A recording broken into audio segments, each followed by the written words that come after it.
ಹೋಗಿದ. ಮೂರನೇ ದಿನಕ್ಕೆ ಮತ್ತು ಏನೋ 20 ಸಾರಿ ತೆಗೆಯೋದು ಮಧ್ಯ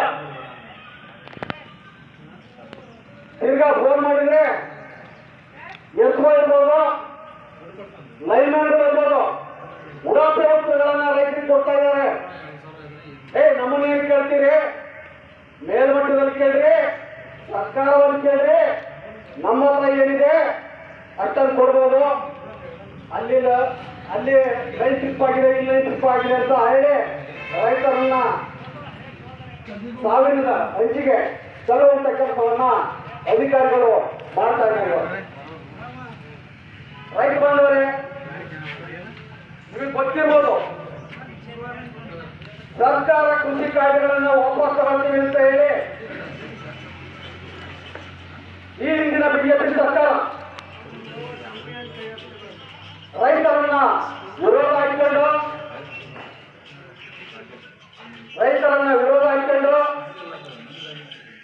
ರಾಜ್ಯಾದ್ಯಂತ ಏನು ಫಲಿತಾಂಶವನ್ನ MLA ಚುನಾವಣೆಯಲ್ಲಿ ತಗೊಳ್ತು ಅನ್ನುವಂಥದ್ದನ್ನ ತಾವು ಎಲ್ಲರೂ ನೋಡ್ಬೋದು. ರೈತ ಮನಸ್ಸು ಮಾಡಿದ್ರೆ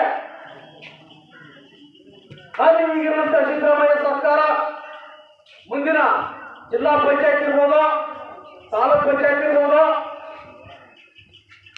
ಅಷ್ಟೇ ಯಾಕೆ ಲೋಕಸಭಾ ಚುನಾವಣೆ ಇರಬಹುದು,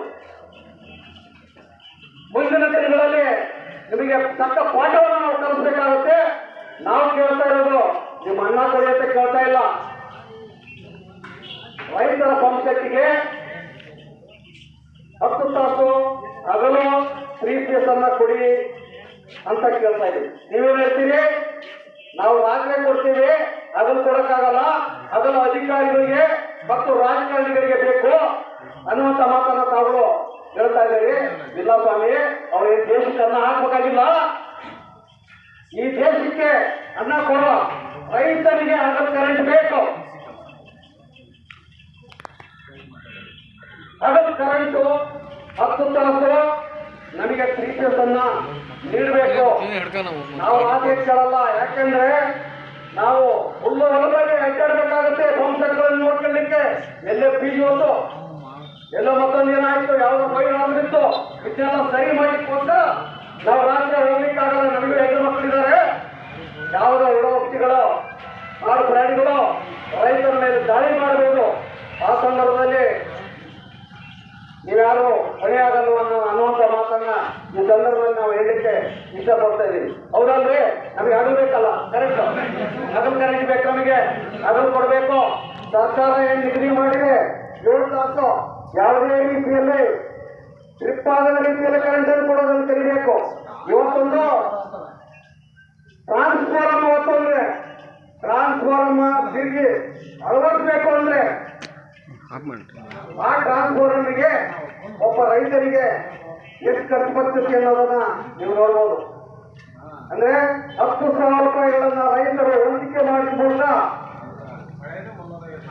ಒಬ್ಬ ಕೆಲವು ಲೈನ್ ಮ್ಯಾನ್ಗಳು ಇರ್ಬೋದು, SOಗಳು ಇರ್ಬೋದು, ಇವರಿಗೆ ಕೊಟ್ಟು ಟ್ರಾನ್ಸ್ಫಾರ್ಮರ್ಗಳನ್ನು ತಗೊಂಡೋಗ್ಬೇಕು. ಯಾಕಂದ್ರೆ ರೈತ ಯಾಕೆ ಮಾತಾಡಲ್ಲ ಅಂದ್ರೆ, ನಾವು ಆ ರೀತಿಯಲ್ಲಿ ನಡ್ಕೊಂಡೆ ಹೋದ್ರೆ ನಮಗೆ 15 ದಿವಸ ಮುಂದೆ ಹಾಕ್ತಾರೆ, ನನ್ನ ಫಸಲು ಹಾಳಾಗುತ್ತೆ ಅನ್ನೋ ನಿಟ್ಟಿನಲ್ಲಿ ಒಬ್ಬರಿಗೆ ಗೊತ್ತಾದ್ರೆ ಒಬ್ಬರು ಗೊತ್ತಾದಂಗೆ ಸಾಲನೋ ಮೂಲನೋ ಏನೋ ಮಾಡಿ ಯಾವನ ಹತ್ರ 10 ರೂಪಾಯಿ ಬಡ್ಡಿಗೆ ತಗೊಬಂದು ಆ ದುಡ್ಡನ್ನು ಕೊಡ್ತಾ ಇದ್ದೇವೆ. ಹೌದಂದ್ರೆ ಇದು ಬೇಕಾ? ಯಾಕೆ ಸರ್ಕಾರ ಸಂಬಳ ಕೊಡಲ್ವಾ? ಸರಿಯಾದ ಸಮಯಕ್ಕೆ 24 ತಾಸಿನಲ್ಲಿ ಟ್ರಾನ್ಸ್ಫಾರ್ಮರ್ನ ಅಳವಡಿಸಬೇಕು ಅನ್ನುವಂತ ಒಂದು ಸರ್ಕಾರದ ನಿಯಮವನ್ನು ಪಾಲಿಸಬೇಕು ನೀವು. ಅದು ಬಿಟ್ಟು ನಿಮ್ಮ ಜೀವನ ಮಾಡಲಿಕ್ಕೆ ರೈತರನ್ನ ಹಣನೇ ಬೇಕು. ನಿಮ್ಮ ಜೀವನ ಮಾಡಲಿಕ್ಕೆ ಇದು ನಿಲ್ಲದೆ ಹೋದಲ್ಲಿ ಮುಂದಿನ ಕ್ರಮಗಳನ್ನ ರೈತ ಸಂಘ ಮತ್ತು ರೈತರು ಸೇರಿ ತಗೊಳ್ಬೇಕಾಗತ್ತೆ. ಎಚ್ಚರಿಕೆ ಅನ್ನುವಂತ ಮಾತನ್ನ ಈ ಸಂದರ್ಭದಲ್ಲಿ ನಾವು ಹೇಳ್ತಿದ್ದೀವಿ. ಇದನ್ನ ಸರ್ಕಾರಗಳು ಮತ್ತು ಅಧಿಕಾರಿಗಳು ಖಂಡಿಸಬೇಕು. ಖಂಡಿಸದೆ ಹೋದಲ್ಲಿ ಉಗ್ರ ಚಳವಳಿಯನ್ನ ಇನ್ನು ಮುಂದೆ ನೋಡಬೇಕಾಗಿದೆ. ಯಾಕೆಂದ್ರೆ ಬರಗಾಲ ಬಿದ್ದಿದೆ. ನೀವು ನಮ್ಮನ್ನ ಕರ್ಕೊಂಡೋಗಿ ಯಾವುದೇ ಜೈಲಿಗೆ ಹಚ್ಚಿದ್ರು ಆರಾಮಾಗಿ ಊಟ ಮಾಡ್ಕೊಂಡಿರ್ಲಿಕ್ಕೆ ನಾವು ರೆಡಿ ಇದ್ದೀವಿ. ಆರಾಮಾಗಿದ್ದೀವಿ. ಯಾಕಂತಂದ್ರೆ ಬರಗಾಲದಲ್ಲಿ ಬೆಳೆ ನಾಶ ಆಗಿದೆ. ಹಾಗಾಗಿ ನಾವು ಸಾಲ ಸೋಲ ಮಾಡಿ ಜೀವನ ಮಾಡೋದೇನಿದೆ, ಮುಂದಿನ ಮರಿಗಾಲ ಇಟ್ಕೊಂಡಿರೋ ಈಗ 2 ಮರಿಗಾಲ ಇಟ್ಕೊಂಡಿರೋ ಇವುಗಳಂತ ವ್ಯವಸ್ಥೆ ಮಾಡಿ. ನಮಗೂ ಮಾನ ಮರ್ಯಾದೆ ಇದೆ. ಈ ದೇಶಕ್ಕೆ ಅನ್ನ ಹಾಕೋ ರೈತ, ಆ ರೈತರಿಗೆ ಯಾವ ರಕ್ಷಣೆ ಇದೆ ಸ್ವಾಮಿ ಈ ರಾಜ್ಯ ಸರ್ಕಾರ, ಕೇಂದ್ರ ಸರ್ಕಾರದಲ್ಲಿ? ಎಪಿಎಂಸಿ, ಭೂ ಸುಧಾರಣಾ, ವಿದ್ಯುತ್ ಕಾಯ್ದೆಗಳನ್ನ ಜಾರಿ ಮಾಡಿದಂತ ಬಿಜೆಪಿ ಸರ್ಕಾರ, ಕೇಂದ್ರ ಸರ್ಕಾರ ವಾಪಸ್ ತಗೊಂಡು ನಮ್ಮ ಗಡಿನಾಡು ಭಾಗದಲ್ಲಿ, ಡೆಲ್ಲಿ ಗಡಿನಾಡು ಭಾಗದಲ್ಲಿ ಏನೋ ದೇಶದ ಹೋರಾಟಗಾರರು ಹೋರಾಟ ಮಾಡಿದ್ರು. ನಾವು ಸಹ ಅಲ್ಲಿ ಹೋಗಿದ್ದೀವಿ.